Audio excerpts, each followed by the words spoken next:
Hello everyone, ಈ ವಿಡಿಯೋನಲ್ಲಿ ನಿಮಗೆ ಲಾಂಗ್ ಟರ್ಮ್ಗೆ ಒಳ್ಳೆ ಶೇರ್ಸ್ ಮತ್ತು ವಿತ್ ಡಿವಿಡೆಂಡ್ ಬರೋ ಶೇರ್ಸ್ನ ನಾನು ಇಲ್ಲಿ ನಿಮಗೆ ತಿಳಿಸ್ಕೊಡ್ತೀನಿ.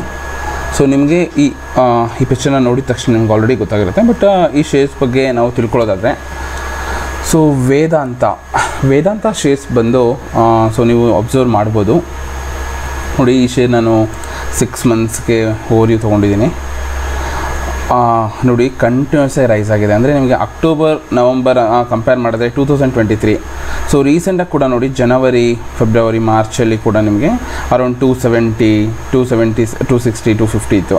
ಸೊ ಜನವರಿನಲ್ಲಿ 258 ಆವ್ರೇಜಲ್ಲಿತ್ತು. ಬಟ್ ನಾವು ಇವಾಗ ಎಷ್ಟಿದೆ, ಏಪ್ರಿಲ್ 19 ಪ್ರಕಾರ 384.90 ಹತ್ತತ್ರ 385 ರೂಪೀಸ್ ಪರ್ ಶೇರ್ ಇದೆ. ಅಂದರೆ ನೀವು ಹತ್ತತ್ರ ನೋಡಿ, ಜಸ್ಟ್ ನೀವು ಥಿಂಕ್ ಮಾಡಿ, 250 284 ಇದ್ದಿದ್ದು ಇಲ್ಲಿ ಫೆಬ್ರವರಿ 7ಗೆ 284 ಇದ್ದಿದ್ದು ಇಲ್ಲಿ 388 ಆಗಿದೆ. ಅಂದರೆ ಹತ್ತತ್ರ ನಿಮಗೆ 1 ಮಂತ್ಗೆ 100 ರೂಪೀಸ್ ರೈಸ್ ಆಗಿದೆ. ಮತ್ತು ನಿಮಗೆ ವೇದಾಂತ ಡಿವಿಡೆಂಡ್ ಕೂಡ ಆಗೇ ಇದೆ. ನೀವು ಸೊ ಚೆಕ್ ಮಾಡ್ಬೋದು ವೇದಾಂತ ಡಿವಿಡೆಂಡ್ ಕೂಡ.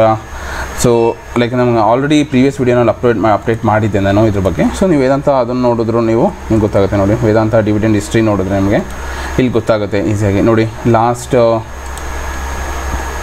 ಡಿವಿಡೆಂಡ್ ನೋಡಿ, ಲಾಸ್ಟ್ ಡಿಸೆಂಬರ್ 23ನಲ್ಲಿ ಕೊಟ್ಟಿದ್ದು ಪರ್ ಶೇರ್ 11 ರೂಪೀಸ್ ಕೊಟ್ಟಿದ್ರು. ಮತ್ತು ಮೇ 23ನಲ್ಲಿ 18 ರೂಪೀಸ್ ಕೊಟ್ಟಿದ್ರು. ಮತ್ತು ಲಾಸ್ಟ್ ಏಪ್ರಿಲ್ನಲ್ಲಿ 20 ರೂಪೀಸ್ ಕೊಟ್ಟಿದ್ರು. ಸೊ ನಮಗೆ ಡಿವಿಡೆಂಡ್ ಕೂಡ ಉಳಿದಿದೆ. ಸೊ ನಾನಲ್ಲಿ ಇದನ್ನು ಸಜೆಸ್ಟ್ ಮಾಡ್ತಾಯಿಲ್ಲ. ಸೊ ನಾನ್ ಫೈನಾನ್ಷಿಯಲಿ ಅನಾಲಿಸಿಸ್ ಮಾಡೋ ಪ್ರಕಾರ ಸೊ ರೀಸೆಂಟಾಗಿ ತುಂಬ ಬಿದ್ದಿತ್ತು ಶೇರು, ಬಟ್ ಅಷ್ಟೇ ರೈಸ್ ಆಗಿದೆ. Because company like new update ಕೂಡ ಬಂತು ಇದ್ರ ಬಗ್ಗೆ. ಲೈಕ್ ಶೇರ್ಸ್ನ ಡಿವೈಡ್ ಮಾಡ್ತಿದ್ದಾರೆ, ಸೊ ಈ ಥರ ಎಲ್ಲ ಮರ್ಜ್ ಮಾಡ್ತಿದ್ದಾರೆ. ಇದ್ರ ಬಗ್ಗೆ ತುಂಬ ನ್ಯೂಸ್ ಬಂತು. ಬಟ್ ಅದ್ರ ಮೇಲೆ ಈ ಥರ ರೈಸ್ ಆಗಿದೆ, ಡಿವಿಡೆಂಡ್ ಕೂಡ ಆಗಿದೆ. ಸೊ ನೀವು ಇದನ್ನು ಫೈನಾನ್ಷಿಯಲಿ ಇದನ್ನು ಸರ್ಚ್ ಮಾಡಿ ಸೊ ನೀವು ಇದನ್ನು ಬೈ ಮಾಡ್ಬೋದು ಲಾಂಗ್ ಟರ್ಮ್ಗೆ. So but actually already rise ಆಗಿದೆ ಇವಾಗ. ಸೊ ನೋಡಿ ಇದ್ರ ಬಗ್ಗೆ ಇನ್ನೂ ಡೀಪಾಗಿ ಸರ್ಚ್ ಮಾಡಿ ನೀವು ಬೈ ಮಾಡ್ಬೋದು.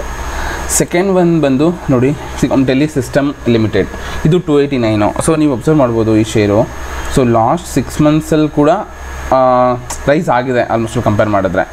ಸೊ ಹತ್ತತ್ರ 294 ಇದೆ ನೋಡಿ. ಲಾಸ್ಟ್ ನಿಮಗೆ 13 ಮಾರ್ಚ್ 18 ಮಾರ್ಚ್ ಇದು ನೋಡಿ. ಸೊ ಇದೆಲ್ಲ ಕಂಪೇರ್ ಮಾಡಿದ್ರೆ ನಿಮಗೆ ರೈಸ್ ಆಗಿದೆ.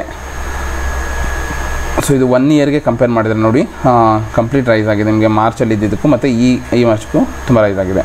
ಈ ಶೇರ್ಸ್ ಕೂಡ ನೀವು ಅನಾಲಿಸಿಸ್ ಮಾಡಿ ಇದು ಫೈನಾನ್ಸ್ ಹೇಗಿದೆ ಇದು ನೋಡಿ ಸರ್ಚ್ ಮಾಡಿ ಸೊ ನೀವು ಕೂಡ ಬೈ ಮಾಡ್ಬೋದು. ಪ್ರೀವಿಯಸ್ ಕ್ಲೋಸ್ ನೋಡಿ, ಇದು ಮಾರ್ಕೆಟ್ ಇಷ್ಟಿದೆ, ಅವರೇಜ್ ವಾಲ್ಯೂಮ್ ಇಷ್ಟಿದೆ, ಇದ್ರ ಬಗ್ಗೆ ಲೈಕ್ ಫೈನಾನ್ಷಿಯಲಿ ಸರ್ಚ್ ಮಾಡಿಕೊಡಿ.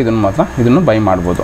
ಮತ್ತು AC action construction equipment limited, ಇದು ಕೂಡ ಅಷ್ಟೇ ನಿಮಗೆ ಲಾಸ್ಟ್ 1 ಇಯರಿಗೆ ನೋಡಿ ಸೊ ಆಲ್ಮೋಸ್ಟ್ ಇನ್ಕ್ರೀಸ್ ಆಗಿದೆ. ಬಟ್ ಶೇರ್ ವ್ಯಾಲ್ಯೂ ಲಾಸ್ಟ್ 1 ಇಯರ್ಗೆ ನಿಮಗೆ ನೋಡಿ, ಪಾಸ್ಟ್ 1 ಇಯರ್ ಪ್ಲಸ್ 999 ಅದೇ ಹತ್ತಿರ 1000 ರೂಪೀಸ್ ಇನ್ಕ್ರೀಸ್ ಆಗಿದೆ. ಸೊ ನೀವು ಲಾಂಗ್ ಟರ್ಮ್ಗೆ ಏನಾದರೂ ಪ್ಲ್ಯಾನ್ ಇದ್ದರೆ ನೀವು ಇದನ್ನು ಕೂಡ ಬೈ ಮಾಡ್ಬೋದು. ಇದ್ರ ಡಿವಿಡೆಂಡ್ ನೋಡೋದಾದರೆ ಸೊ ಡಿವಿಡೆಂಡ್ ಹಿಸ್ಟ್ರಿ ಇದ್ರದ್ದು ನೋಡೋದಾದರೆ ನಿಮಗೆ ತುಂಬ ಕಡಿಮೆ ಇದೆ. ಬಟ್ ನಮಗೆ ಲಾಂಗ್ ಟರ್ಮಲ್ಲಿ ರೈಸ್ ಆಗುತ್ತೆ. ಎನಿವೇ 1000 ನಿಮಗೆ ಇನ್ಕ್ರೀಸ್ ಆಗಿದೆ ಅಂದರೆ ಓಕೆ, ನಮಗೆ ಪರವಾಗಿಲ್ಲ ಅನಿಸುತ್ತೆ. ಸೊ ಮತ್ತು ಇನ್ನೊಂದು ಶೇರ್ ಬಂದು ಇದು ನೋಡಿ, ಇದ್ರ ಬಗ್ಗೆ ಎಲ್ಲ ಇದೆ. ಸೊ 3523 ನೋಡಿ, ಡಿವಿಡೆಂಡು ತುಂಬ ಕಡಿಮೆ ಇದೆ. ಬಟ್ ಸ್ಟಿಲ್ ನಿಮಗೆ ಇದು ರೈಸ್ ಆಗಿದೆ. ಓಕೆ, ಸೊ ನೆಕ್ಸ್ಟು ನಿಮಗೆ ನಾನು ಜಿಯೋ ಫೈನಾನ್ಷಿಯಲ್ ಲಿಮಿಟೆಡು, ಇದು ಕೂಡ ಅಷ್ಟೇ. ನೀವು ನೋಡಿ ಲಾಸ್ಟ್ 1 ಇಯರಲ್ಲಿ ನೋಡಿದ್ರೆ ನಿಮಗೆ ಕಂಪ್ಲೀಟ್ ರೈಸ್ ಆಗಿದೆ. ಹತ್ತತ್ರ ನೀವು ಅಕ್ಟೋಬರ್ 2023 ನೋಡಿದ್ರೆ ನಿಮಗೆ ಎಷ್ಟಿದೆ ಶೇರ್ ವ್ಯಾಲ್ಯೂ, 206 ಇದ್ದಿದ್ದು ಪ್ರೆಸೆಂಟ್ ಎಷ್ಟಿದೆ, 370 ಇದೆ. ಇದು ಕೂಡ ನಿಮಗೆ ರೈಸ್ ಆಗಿದೆ. ಸೊ ನೋಡಿ ಮ್ಯಾಕ್ಸಿಮಮ್ಮೇ ಹತ್ತತ್ರ ನಿಮಗೆ ಇದೆ 373 ಇಷ್ಟಿದೆ. ಬಟ್ ಎನಿವೇ ನೀವು ಅನಾಲಿಸಿಸ್ ಮಾಡಿ ಇದನ್ನು ಲಾಂಗ್ ಟರ್ಮ್ಗೆ ನೀವು ಬೈ ಮಾಡ್ಬೋದು.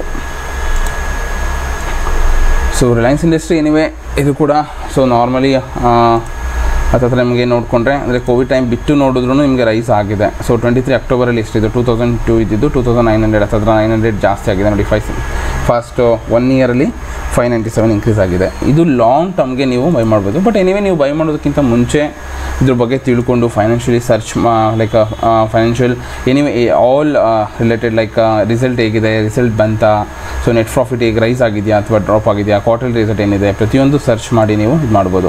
ಇದು ನೋಡಿ Jio financial service Friday reported 6% growth consolidated net report ₹311 crore for quarter ended March 2024. ಇದು ರೀಸೆಂಟಾಗಿ ರಿಸಲ್ಟ್ ಬಂದಿದೆ.